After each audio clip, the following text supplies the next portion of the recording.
Kovai Avinashi road Coimbatore institute of technology மைதானத்தில் அண்ணா பல்கலைக்கு உட்பட்ட கல்லூரிகளுக்கு இடையே 9வது மண்டல பால் பேட்மிண்டன், கூடைப்பந்து, டென்னிஸ் போட்டிகள் நடக்கிறது. ஆண்களுக்கான கூடைப்பந்து போட்டிகள் இன்று துவங்கியது. இதில் பல்வேறு கல்லூரிகளைச் சேர்ந்த 12 அணிகள் பங்கேற்றன. போட்டிகளை கல்லூரி நிர்வாக அலுவலர் ஜேக்கப், முதல்வர் ராஜேஸ்வரி துவக்கி வைத்தனர். முதல் போட்டியில் கலைஞர் கருணாநிதி தொழில்நுட்ப கல்லூரி அணியும் PSG தொழில்நுட்ப கல்லூரி அணியும் மோதின. இதில் 37க்கு 26 என்ற புள்ளி கணக்கில் PSG தொழில்நுட்ப கல்லூரி அணி வெற்றி பெற்றது.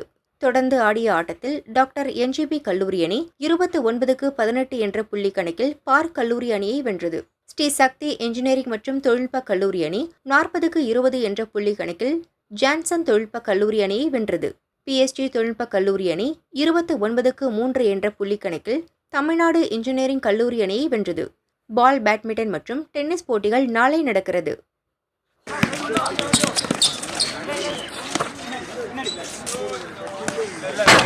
Hey!